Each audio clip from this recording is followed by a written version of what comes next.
आप देख रहे हैं अनहोनी। अनहोनी में आज की कहानी हमारे साथ शेयर की है प्रदीप जी ने। तो चलिए बढ़ते हैं आज की इस कहानी की ओर। आज की इस वीडियो में आगे बढ़ने से पहले अगर आपने अभी तक हमारे चैनल को सब्सक्राइब नहीं किया है तो कर लें, और ऐसी ही और वीडियोस के लिए देखें डार्क फाइल्स। ट्रक अपनी पूरी रफ्तार में नेशनल हाईवे 44 पर आगे बढ़े जा रही थी। ट्रक चला रहा मैं और मेरे बगल में बैठा मेरा हेल्पर दोनों एफएम पर गाने के मजे लिए जा रहे थे। असल में अभी हम लोग NH 44 के सहारे हरियाणा से जम्मू गेहूं लेकर जा रहे थे। हम लोग जब हरियाणा से ट्रक लेकर निकले थे तब शाम के 6 बज रहे थे और अभी रात के 9 बज रहे हैं, यानी कि हम लोगों ने अभी तक लगभग 3 घंटे का सफ़र तय कर लिया था। अब बस जम्मू पहुंचने में करीबन 6 घंटों का ही सफ़र बाकी रह गया था। जैसे जैसे रात बढ़ती गई हाईवे पर गाड़ियों का काफिला भी कम होता चला गया।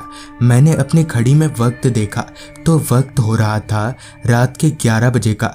हवा को चीरती हुई हमारी ट्रक आगे बढ़े जा रही थी कि तभी मेरे कानों में किसी के बचाओ बचाओ की आवाज़ें आने लगी, जिस पर मैंने अपने हेल्पर से पूछा, अरे विकास, तेरे को कोई बचाओ बचाओ की आवाज़ आ रही है क्या?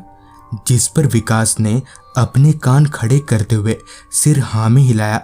अभी हम लोग उस आवाज़ को गौर से सुन ही रहे थे कि तभी मेरी नज़र रास्ते के किनारे एक बच्चे पर गई जो कि बचाओ बचाओ चिल्ला रहा था। उसे देखते ही हमें पता चल गया कि यह आवाज़ आ कहाँ से रही थी।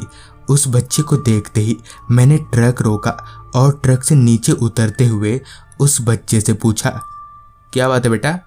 जिस पर उस बच्चे ने कोई जवाब नहीं दिया। वो बच्चा सिर्फ बचाओ बचाओ ही बोले जा रहा था।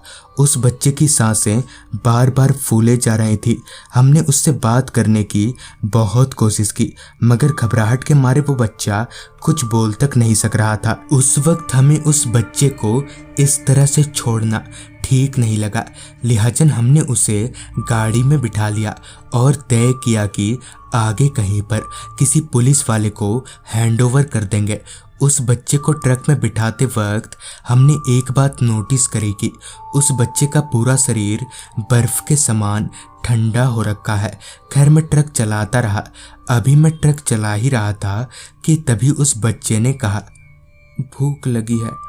उस बच्चे के मुंह से ये सुनकर मैंने और विकास ने ये तय किया कि हम ट्रक को एक ढाबे पर रोकेंगे और वहीं से इस बच्चे को कुछ खिला पिला देंगे। लिहाजन मैंने ट्रक की रफ्तार और भी बढ़ा दी। किसी ढाबे की तलाश में अभी मेरी निगाहें हाईवे के किनारे टिकी हुई थी। तभी मुझे थोड़ी दूरी पर एक रोशनी नजर आई। उस रोशनी के थोड़ा और करीब जाने पर पता चला कि वो एक ढाबा है। मैंने तुरंत ही गाड़ी को उस ढाबे पर रोका। गाड़ी रोककर मैं जैसे ही उस बच्चे की तरफ पलटा तो मेरे होश उड़ गए। दरअसल अब वो बच्चा वहाँ से गायब था। मैं समझ गया था कि जरूर दाल में कुछ काला है। हम लोग भागकर उस ढाबे में गए और उस ढाबे वाले को पूरी बात बता दी, जिस पर उस ढाबे वाले ने बताया कि आज से कुछ वक्त पहले इस रास्ते पर गाड़ी के चपेट में आकर एक बच्चा मारा गया था। तब से उसकी आत्मा कभी कदार इस रास्ते पर दिख जाया करती है। तो दोस्तों, ये थी प्रदीप जी की भेजी गई कहानी। अगर आपके पास भी ऐसी कोई कहानियाँ हैं तो हमारे साथ ज़रूर शेयर करें। तो मैं आर्यन जल्द ही मिलूँगा आपसे ऐसी ही एक कहानी के साथ।